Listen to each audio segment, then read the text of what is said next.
Hey y'all, today on the farm, I'm fixing to drop this peanut sprayer off the tractor and get ready to plant some fall vegetables.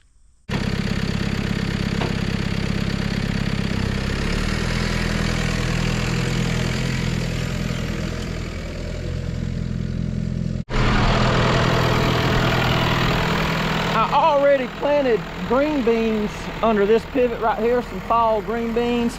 And so we're gonna stop and cut it on the way to the field. I planted these green beans day before yesterday, and I plant them in moisture, but I want to give them a little bit of extra moisture. We're trying to time these green beans where they will be ready for harvest. They'll come off around Thanksgiving. Not a big fall market for green beans in this area, but if you can get them ready, get them right before Thanksgiving, the week of Thanksgiving, but prior to. So maybe on Monday, Tuesday, Wednesday of Thanksgiving week, maybe the weekend before Thanksgiving. There's a little bit of a market there. So trying to time these just right where we can have them just in time for Thanksgiving lunch. I already put carrots in the ground. Earlier this week, I planted rainbow carrots. I've planted carrots several times in the past. It's not something I do every year, but I do it about every other year maybe. I have a lot of people tell me locally that they have not had success growing carrots, wonder how I grow them. And first thing I ask them is, when did you plant them? And I always say, well, we put them in the ground same time we put our tomatoes out and got everything else in the garden. And there lies your problem. Most people in Georgia don't realize that we actually grow carrots in Georgia during the fall. It is not a summer crop. It gets too hot here for carrots. We grow our carrots, we plant them in August and September, and it's an overwinter crop. They will have time to make and produce before it gets too cold, and then they will store in the ground all winter and you can harvest them alone. So I'll plant my carrots anywhere from middle of August to end of September. They will grow all through September and October, and then they get real slow in November. We will still hit 80 degrees here and there in November down here. And then throughout December, January, February, early March, you can harvest those carrots. So the time to plant your carrots in Georgia is now or a little bit earlier here in the fall. For those of y'all that are unfamiliar with what a field cultivator is, this machine is going to incorporate any of the organic material left on the surface. It's going to help get it mixed in to the ground. It's more or less stirring up the ground with these S-tines. These S-tines, that's kind of like a spring. They do it like this as I go along, and they get all the stuff on the surface incorporated. And then behind them, we have two sets of baskets that level the ground out. And they are spring loaded, so they got tension on them. They're not just exactly floating. They are being pulled down by the springs a little bit. And the baskets are breaking up clods, leaving a smoother surface behind where those S-tines are really doing a lot of incorporation. This is a Holland transplanter. We bought this machine at the Deanco Headland auction, equipment auction, 4 or 5 years ago. I immediately made this frame out of an old Pittsburgh plow. This is what should be a plow frame, but I chopped off, this is I think a 6 or 8 row unit. I chopped off the ends and made it where it could attach to the Holland to get the Holland set further behind the tractor, but also so I can mount water tanks on here, because this is a water wheel planter. It puts a gush of water each time it drops a plant. I've not yet mounted my tanks, as you can probably guess, because I don't have time. I have a lot of irons in the fire all the time. So I started this project years ago, parked it in the bushes, have not fooled with it. Today we're taking this thing out of the bushes, and we're going to see if it actually works after 4 years sitting on the farm, never being put in the dirt. So as we get started here, the boys are going to lay these plants right here where the roots are behind this set of pinching fingers. These little fingers will grab the plants, carry it down, and it's going to let go of it in between these two wheels, which will then pack the ground around it. Y'all ready? Yes, sir. Let's hit it.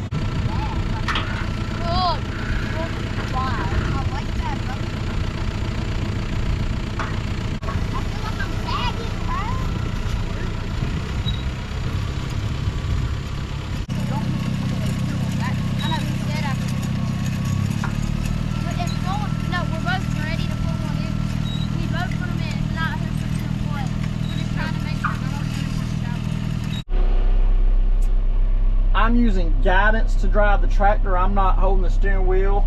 That way I can look backwards and keep an eye on my nephews. The tractor is riding about 0.4 miles per hour. The two of them can keep up on one road pretty easy with that. I tried one of them on each row. They couldn't do that. So 2 men, 1 row, just under half a mile per hour. This is incredibly slow. However, it is 100 times faster than hand planting.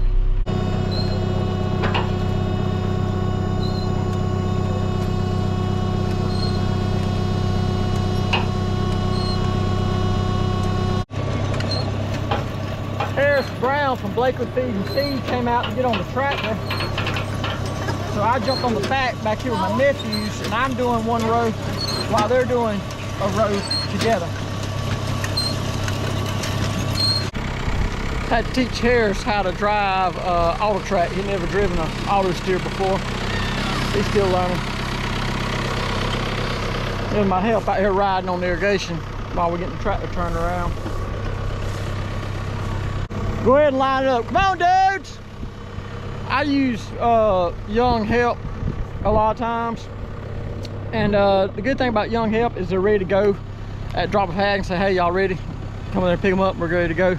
Got to plan it ahead of time. The bad news is something like an irrigation, walk across the field, major distraction. They'll get off and go there and get on it. So pick your battles. You know, if I had older help that could drive, maybe it'd take a couple hours to get them here, maybe they need a few days in advance notice. They cost more money, but they won't get distracted by irrigation. Come on, dudes, let's go. Waiting on you.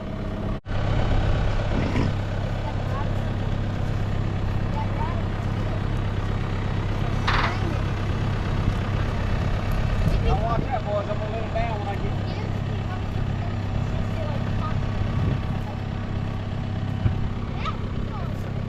One side note to note: if you hire brothers, they will throw as many plants at each other as they put in the fingers to plant in the ground. So you gotta compensate for the plants they're gonna be throwing at each other while they're supposedly planting.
All right, we got all the cabbage and broccoli transplanted. I got the water cut on. We're gonna let this pivot walk right across the top of these rows, get these fresh transplants watered in. They're already wilting. They were wilting pretty quick out here in the South Georgia heat. It is mid-September and we are still in the 90s, so it will wilt stuff pretty quick out here. But we're gonna get it watered in. This red clay will hold water exceptionally well, so once we get it moist, it will retain that moisture, and we will establish this fall planting. As I may have mentioned earlier, we got green beans planted right back here. I have rainbow carrots planted on the other side of the field, and we're gonna come in here and get some collard greens in right down yonder on that end of the field. We're gonna have all our fall vegetables in the ground and ready for Thanksgiving vegetable sales. I hope y'all learned something today about transplanting. I sure did. I thank all y'all for watching. I hope to see you next time. As we were wrapping up footage out here today, a good friend of mine, Brad Harris from high school, way back yonder, he come into town and drove up and dropped off a drone for us to use in future videos. So look forward to seeing some great aerial shots of the peanut harvest coming real soon.